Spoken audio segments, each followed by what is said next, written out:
Welcome to the show. I'm your host, Brian Tague, and today we are joined by a real estate operations leader who helps investors navigate property management and growth from the inside out. Brent Zomer, Director of Sales and Partner at Real Property Management Express in Sioux Falls, South Dakota. Brent works directly with investors and owners to streamline onboarding, build stable rental portfolios, and deliver long-term value through smart management and tenant satisfaction. He brings hands-on experience, strong leadership, and a community and people-first mindset to a business that's all about real assets and real relationships. Brent, it's great to have you here, so let's jump in. Yeah, great to be here. Thanks, Brian. All right, so let's talk about Brent. It looks like, well, hold on. Actually, before we talk about you, it looks like you got snow in the background. I forgot it's December in South Dakota. So what's the temperature? Right now, I'm thinking we're in the mid 20s. Let me just look at that. Yeah, we're about 22 degrees. So yeah, it's cold. Got our first official snow of the season. It's actually been a historically mild one. We usually have a lot of snow before even Thanksgiving, but got our first major snow of like 7 to 10 inches here this past week. Nice. Yeah, I'm watching all the ski. I'm a big skier, so I'm watching all the ski reports and seeing where I'm going to go for winter break and bounce it. I got a couple of hotels booked, so I got to figure out where I'm going to go. But the snow's light everywhere. It's not just in South Dakota. It's tough. So anyway, let's talk about. Let's talk about Brent. So you are a partner in this great real estate company, management company, Property Management Express, and you just don't wake up one day and become partner, right? There's a lot of hard work and commitment and dedication to getting to that. But let's start even before. Let's talk about your childhood. Did you grow up there in Sioux Falls, and how do you think you got into property management? What were some milestones that drove your career to be where you're at today? Yeah, good question. I'll try to give maybe the slightly Cliff Notes version, and then we can dive into any given point. I grew up, so Sioux Falls is in let's call it the southeast corner of South Dakota. So it's actually really close to the Minnesota border, really close to the Iowa border, and really close to the Nebraska border. So it's kind of this 4-state intersection right here. So when I say I originally grew up in Iowa, that's not really that far. It's quite literally 15 minutes away to the border. Okay. So grew up on a farm, and pigs, corn, and soybeans was really the thing. And we came, because we were in a really rural area in Iowa, about a half hour away, the border being 15 minutes, but about a half hour to where we lived. We came to Sioux Falls all the time. That's where we got our groceries. We're in a rural area, so we had to come here to go shopping. So I was familiar. I'm 34 now, but I was familiar with Sioux Falls long before I moved here. I moved here about 7 years ago, but yeah, I really got familiar with the city far before that because we were just commuting here for groceries and all of that. So that's kind of how I came to know Sioux Falls. How did you get into the real estate piece of it? Every entrepreneur's story starts somewhere. So where do you think was a pivotal point for you to get into the real estate? Maybe this is perhaps why it's such an interesting question is of course, your premise is spot on. You don't just happen into this scenario. I'm a millennial, and so that would make my parents boomers, and that I was preached from childhood that there's tons of risk in rental real estate, like evictions and you could lose it and debt's bad and you got to get it's very Dave Ramsey-y, which I don't have anything wrong with that, by the way. But it was honestly growing up, my dad was very risk averse, and my mom too. But it was no, just pay off all your debt and save money. Well, that did work okay, for a while in my life. And growing up, I saw my parents do that. We weren't financially poor. I wouldn't say that we were either wealthy either. We were just middle class. Right. But we grew up on a farm, and I went to a very small private school in Rock Valley, Iowa. We didn't have any sports programs. We didn't have really anything other than a really strong academic profile. And it was all right, my childhood from age 5 to age 18 was come home, work on the farm. And the expectation was probably work on the farm even after 18. But I think I got enough of that from age 5 to 18. But that's what I did. It was like school, come home, work on the farm, whether that was harvest time or it was taking care of pigs or it was at that time hand shoveling hog manure off of feeding floors outside. Like it was all just very manual, what I'll call blue collar labor. But I would say driving to maybe the context of your question, like where did my real estate journey started? At the moment, I didn't realize it, but it really started about sophomore year of high school. Um, I began thinking about college because I was just not having the farm life, right? It's like I was really allergic to hay dust, not conducive with farming. Still am, by the way. It's just not great. So I was like, all right, well, I don't know if I want to be a farmer all my life, and nothing against my parents. I loved them. It was a wonderful, warm household, and I still love them today. But just wasn't sure farming was for me. And so I started investigating colleges, and a college that kept coming to the surface was one that my brother attended, my oldest brother, was Dordt College in Sioux Center, Iowa, now Dordt University. Small Christian college, but wonderful institution, and really well reviewed by every metric. And the problem is really expensive. Like at that time, and this is circa 2007 when I was investigating it, attended in 2009, but like 40,000 a year and some tuition assistance, but not much. And of course, I didn't have any or athletic scholarships because my high school didn't have any sports. And so academics were okay, but not great. Honestly, like 3.0, a little below in high school, just a very average student, honestly. Right. And so I was like, all right, well, college costs a lot of money. My dad wants me to work on the farm. I don't want to work on the farm. And because of that, he's like, well, fine, you could pay for your own college. And I was like, I don't know how to do that. I don't have anything like, yeah, I'm a farm hand basically working for free. Right. Like, don't get me wrong, they paid for all of my living expenses, but I wasn't accumulating money. And so I was basically left with like, all right, well, what's my oldest brother doing? He went through Dordt College. He paid for it. And it turned out he just got a bunch of loans, but he did start doing some roofing work actually on the backside of college. And so I was like, all right, well, as a sophomore, I started working with him. And I started learning what it's like to install roofs. What's the things you got to pay attention to for shingle prices, for material prices? How do you interact with property owners? How do you get business? I just started paying attention. And by the time I was, let's say, halfway through my junior year in high school, my brother was getting married and ready to not be roofing because he was actually taking the head softball coach at Dordt. He took that position. And so I was like, well, I kind of liked roofing. How about I just buy the equipment from you and I'll start doing it myself? And we'll circle back to this moment, I think, in this podcast, but I didn't really know, like, I was too dumb. I was too dumb to know, like, how dangerous that was, maybe, or the risk associated with it. I was like, yeah, sure. Why not just do it myself?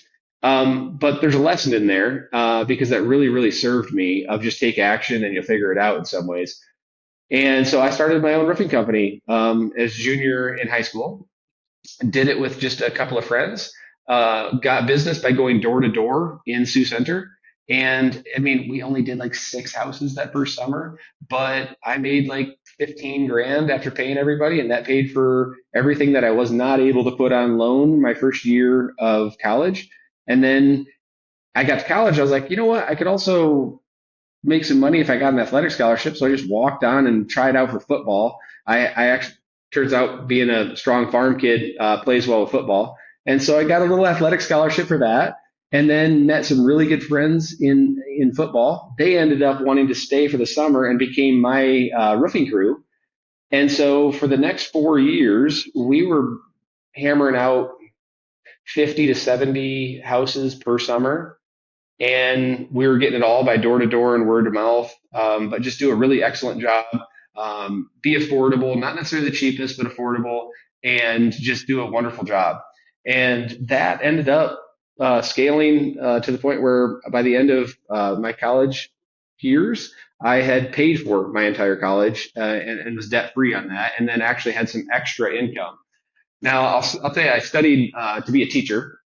Why did I study to be a teacher? Well, you have your summers off. And I was like, I like this roofing thing. So I'm like, how can I do two things? It's like, oh, teachers have their summer off, so let's play together.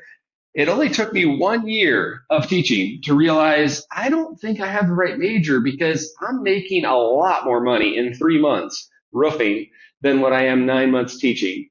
And so I was kind of left with this moment of like, all right, what do I want to do? And I ended up thinking that I wanted to double down on education. I just needed to make more. And so I went back from a master's degree to Dort. And so I graduated with my undergrad in 2013, took that year off and taught. And so 2015, I went back to Dort for a master's degree in school leadership. I thought being a principal and superintendent would be cool. And honestly, I think I'm like a class away from getting that. But while doing that, I just always try to look for, okay, how can I finance this decision with someone else's money if possible? Like I was always kind of entrepreneurial in that way. And so Dort had a program where graduate assistants, if you were to volunteer your time as an athletic assistant coach, they would pay for your master's degree. So I did that with volleyball. I actually did play some volleyball in college as well. And I ended up being the assistant volleyball coach at Dort. And that's a whole nother thing we can dive into. But I did that from 2015 to 2016. I actually really loved that, and like I was shifting my focus. Like I was going to apply the school leadership thing and see if it could kind of work into a really high end coaching position somewhere at some university. But that disposable income that I had been accumulating while roofing caused me to start investigating this. Okay, what my dad thought was bad investing real estate. I started looking in real estate, and I was like, all right, well, I got to put this money somewhere. I have my college paid for. I'm going to go look for rental property. Well, I didn't really trust the small markets in Iowa. So I was like, all right, I'm going to look in Sioux Falls. That was the childhood big city that I knew. And I had been listening to a book on rental property that really emphasized the importance of property management. It's like you can buy a great deal. Like you can finance it well, you can buy it at the right price, it can even be in the right location, but if it's not managed well, it's just not going to work. And that caused me to interview property management companies in Sioux Falls. I set up a meeting with Real Property Management Express, and I thought I was interviewing them. It turned out that when I showed up, they were interviewing me, and the rest is history. We'll dive into more specifics, of course, but I thought I was going to be a superintendent and principal. I was on the cusp. Like this was in December of 2016 that I met with Josh, my partner now, and I would have graduated with my master's degree in May of 2017. I decided to pull the plug on that, started here February 1 of 2017, walked away from the coaching position, kind of walked away from the roofing thing. I did finish that out in that summer. But since then, it's been full steam ahead at Real Property Management, and I've had a bunch of different roles and now a partner. That's awesome. Okay, so there's so many nuggets there, so much valuable, and you're on a roll. And I usually will pause and focus on those nuggets. So I got to go back and try to remember. But you referenced early on, you were dumb. It was a dumb mistake to buy your brother's stuff out and start the roofing. And I would argue that's what every good entrepreneur does. Is you try it and it might work and it might not, or you pivot or you refine. And so that's not dumb. It's the hard part is getting up the courage to try, because there's so many people in today's society that just dream about it, just talk about it, and will find every excuse in the book not to do it. And you just did it. And I don't think that's dumb at all. I think that's amazing. And that's what the people listening, I want them to take away, is if there's something that just feels right, do it. And if it doesn't work, fail trying than not try at all. And it worked for you. Yeah, that's exactly what I was saying. Is like in the moment, it felt incredibly dumb. In hindsight, I wish I had done that more often. And I'll be specific there. In the moment, I was like, I don't know if I'm going to be able to win business, right? Like I'm going to buy this equipment. It was like $5,000. It wasn't that much. But at that time, it's probably what, 10,000 now. So it's still not nothing. But I didn't get mired up on that. Like it was like I did have the uncertainty, sure, but like I was too, and maybe the dumb's not the right word, but I was too oblivious of all the risk that is associated with, Sure. and Yep. honestly, the Totally. hard work. There is real Yep. hard work associated with entrepreneurship. But what is awesome is that when you just make the decision to go, you do actually like it's almost like it's hardwired into the human DNA of like, oh, I'll just figure it out. Like when it's on the line, you'll figure it out. Like I didn't have a plan of like I'm gonna go door to door and I'm gonna say this and I'm gonna do that. It's like Now what? I bought the equipment and I was like, wait, now I actually need to go get money. And it's like the phone isn't ringing by itself. So naturally, and by the way, ChatGPT, Grok, Gemini, none of that stuff. I mean, frankly, the smartphones were barely a thing at that point. Like I remember I went from a Motorola Razor to an iPhone and I was like, what? There's apps on here? But like there was no guide to come alongside me. It was like, oh, how do you win business? I'm just going to go door to door. Like I know what a bad roof looks like. So I'm just going to go look for bad roofs and just go knock on the door. And then you get rejected 12 times. You're like, all right, this isn't working. Then you get a maybe and it's like, wait, what did I do different there that worked? And you just start doing more of that. And like, yeah, so it was, I was oblivious to like, okay, workman's comp and all these the risks associated with roofing. But what's cool is like it was all worth it. Like in hindsight, I wish I would have done way more of that. I was just like, just start and then you figure the details out. You really do. That's a true entrepreneur, and that's what they do. Is because you can have analysis paralysis and never do anything. You can just jump in and be frivolous or naive or oblivious or whatever it is to all the risk, and you'll still figure it out. You might figure it out the hard way, but you'll figure it out, or there might be a learning curve, or you find somewhere in the middle. But there's so many people that just make excuses and talk about things and not do.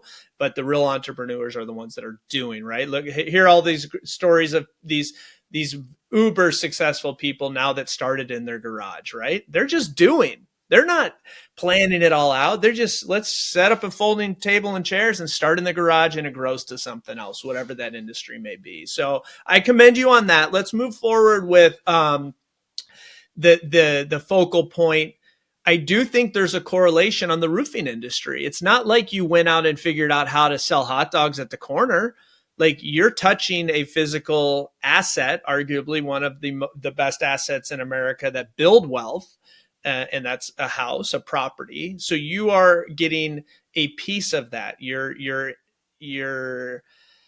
getting experience with the electrical, with the roofing, with the things that come along with it. I imagine you don't just go change a roof for fun. There's a problem that's so like the leak in the bathroom, and you got to go and figure that out, and maybe you sub out drywallers or get them in touch with it. So now you're touching different elements of home ownership. And I think that is also indirectly a comfort point of a number one, an industry in a space you liked, but number two, you're comfortable with it. You don't have to learn something new. So it's an easier transition into being an owner of a rental property and then now being an owner of a property management company, right? Yeah, I would say the roofing experience helped mitigate some of the big risks that rental property book. It was, I think the book was called Rental Property Success by Brandon Turner or something like that. He's a bigger pockets guy for a long time. But in that book, he had talked about some of the biggest risks, right? Like when you're underwriting your first deal and you're going to buy your first deal, it's like, hey, property management, yes, but like, does it have foundation issues, roof issues, and like old plumbing or electrical? And it's like, well, I could take one of those right off the table, right off the start, and that was roofs. Like I know roofs. It's like that's probably aside from foundations, the most expensive thing that you get you can get caught in a bad situation with that. But I was like, no, I can take that risk off the table, and I feel good about that. So I think that points to what you're saying is like I transitioned into something that was adjacent, or at least that my previous experience informed me on and made me more effective. One final point on like analysis paralysis thing, and I would say this is if I could go back and just double down on something, and something that actually slows me down today is I think there's too much resource out there now, which is interesting. Um, for knowledge is what I'm saying. When I was in 2015, the only, and I mean this, like the only thing that I referenced to buy my first property, which by the way, I made 200 grand on that thing in like 3 years. Like it was amazing. The only resource that I used was that book from Brandon Turner. I listened to it on Audible back and forth to work every day over the course of 3 months. And I took really specific notes. I was like, he lays out a plan. Here's how you buy your first property. And I actually just did those steps. And now I fear, because I even see this in myself and especially in my team, is you have audiobooks, you have YouTube tutorials, you have long form videos, short term videos, you have Instagram influencers, you have AI models that can honestly give you really good recommendations. But I think it's amplifying the paralysis through analysis piece that you had referenced, as opposed to if we would just pick one knowledge base, follow it, and execute on it. I really do believe that there's so much noise that that's what gets people on stuck, and they have a really hard time getting off of it. 100%. No, it's a great point. It's you can walk into a mountain store. This is an analogy I use all the time to go get peanut butter, jelly, and bread. It's great. You're in and out of there in 3 minutes because you grab the loaf of bread, the peanut butter, and jelly. Well, you're in downtown Sioux Falls. You walk into the store and there's 35 different types of bread and 14 different types of jelly and 20 different types of peanut butter, and you got to look through them all, and it turns into a 15-minute project. So rather than just going in and grab. Same thing in life. There's so many options and choices to stay focused. Okay, so let's pivot into the property management side. So you're now partner in this company. You've had multiple roles along the way, because I want to be respectful of time here as well, and I want to talk about the business. Things are going well, obviously. Where are you guys at as far as numbers or doors or whatever metrics you track? And then what are your goals? Where are you going to get there? Or where do you want to get to? Sorry. Yeah, good question. So just a quick tidbit on what property management is. Basically, imagine Marriott for hotels, right? You might have a hotel that exists and it might be a courtyard, but the company Marriott staffs it, operates it, and they bring the experience to life, right? Investors probably own the property, but you need to hire somebody to actually run it.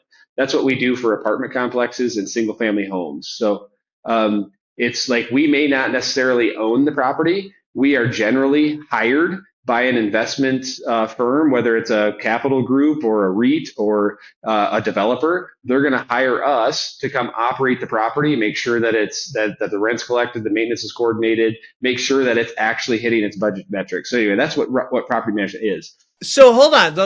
That's different than where I thought we were going. That is a unique model. That's a great model. And I love how you compared it to the Marriott brand or the Holiday Inn brand. It might be a totally different owner that just has, they call it a flag in the hotel industry. That's the flag that they have, is the Marriott flag, right? So you have your property management flag that then goes in and spreads your experience, knowledge, wealth, centralization, is the big buzzword now, onto these apartment buildings. Very cool. I love that.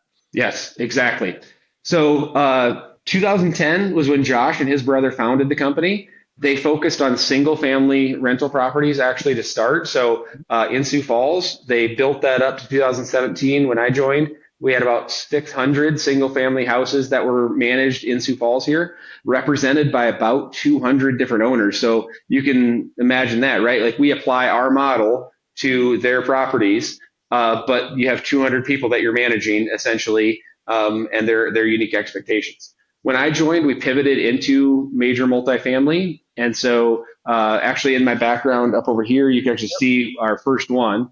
It's a 328 unit building that was built up from the ground in 2018, and since then we've had years of 100% year over year growth in a row, then 30% and 30%, to the point now where we're at 6,000, about 6,300 units that we manage. And Dang.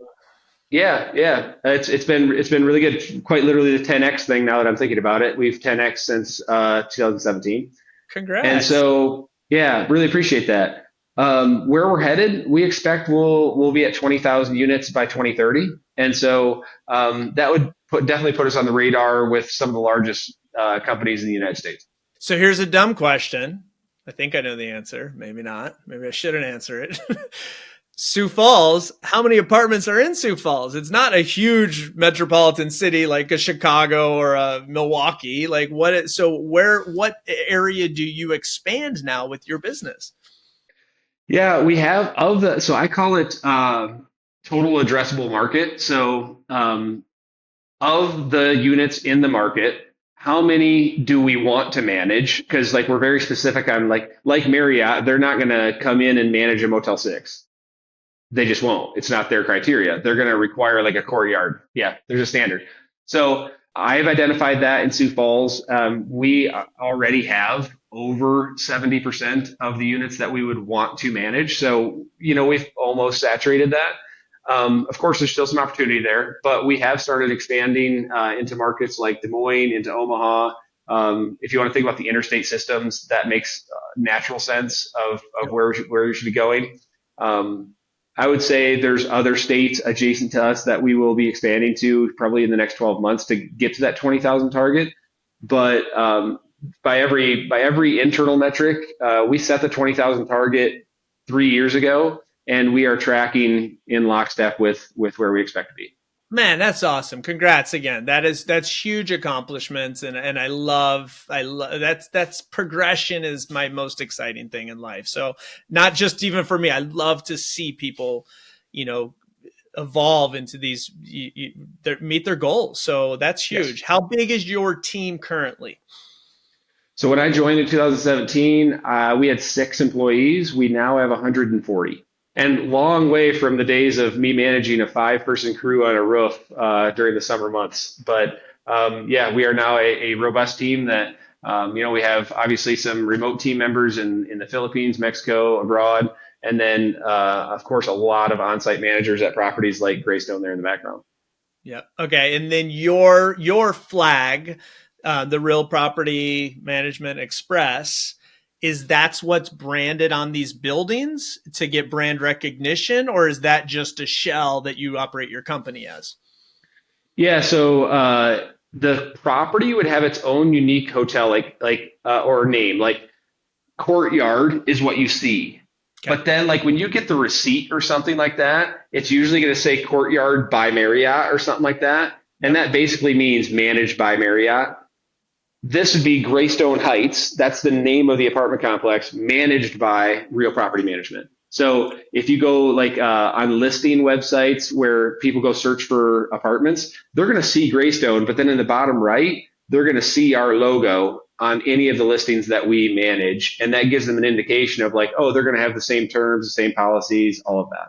Man, that is so fascinating. It's just, I love the model. Like, and maybe this is me being naive because I own part of a property management company as well. I've got a couple partners, but it's all residential, single families, and I have no desire at this stage in my life to do what you're doing. But does this model exist nationwide? Or is this something you came up with and created? I understand it in the hotel industry, but in the property management, is this a thing, or is this, proprietary to you? No, it's there are things that we've done on a proprietary basis to make us unique for sure. Mhm. Yep. And what I would classify it as third party property management, where you don't own the property and you just come apply your model. That definitely exists, right? Like it exists in the single family world. So Real Property Management, in case you weren't aware, is a national franchise. So that's why it says Express at the bottom. That's our key differentiator of like that's what makes us unique. But Real Property Management is a national franchise where Okay. you basically buy the prototype for single family management, and then you make the Express your unique thing or whatever you want to call it. You can call it Real Property Management Dallas or whatever. Um, Ours happens to be Real Property Management Express, but it's not a unique model in the Hang sense that tight. third party management, exists in the United States. We've just taken it and really grappled with it in the multifamily side. Okay, so it is so Real Property Management is a franchise that I was not aware of. So you're running, wow. So now if you get to 20,000 doors, and maybe you don't have to answer this question, but are you still operating under the franchise model where you're paying them royalties? Yes. So that's a whole nother conversation. But yeah, essentially there is a multifamily carve out where there's going to be there are some exceptions, and we have a more favorable structure on that because at the end of the day that wasn't the model they produced to start. Sure. But yeah, I mean, if we get to 20,000 units, which every indicator seems to be pointing that direction, I mean, we also would have 30, we would represent 30 to 35% of the entire franchise system. Because right now the entire franchise has about 60,000 units. If we get to 20,000, I mean, yeah, you're going to be a huge fish in that pond. And so, like, something's probably going to have to be done. We don't know what that is yet. Sure. No, great conversation. Well, Brent, hey, this is fascinating. I love this. I want to keep in touch with you. I want to see your success. I want to watch you grow. Let's stay in touch. Have you back on in the future so you can update everybody and give more lessons and just encouragement to people out there that you remember you started with 6 people, or you started with a roofing company, and what was it, high school or college? High school. Yeah, high Yeah, school. high school to now managing 144 people and tens of thousands of doors. So congrats on all your success. I wish you all the best. If people want to reach out to you, if they're an investor, they have an apartment complex and they're in your area, geographical region, how can they reach you? Website or Instagrams, or what's the best way to get in touch for services? Yeah, good question. I am on X. Just could look up Brent Zomer. Follow me there. I do post some stuff property management related. I keep my bio pretty updated with what we're up to. And then my email address, happy to share that if people want to get in touch that way. I don't know if you want me to just say it or if you want to put it in the show notes. Yep, say Um, it. my email is Brent, that's my name, Brent at expressrpm.com. Amazing. Brent, thanks for coming on the pod. I appreciate you, and stay warm out there. I look forward to staying in touch, Brian. Thank you.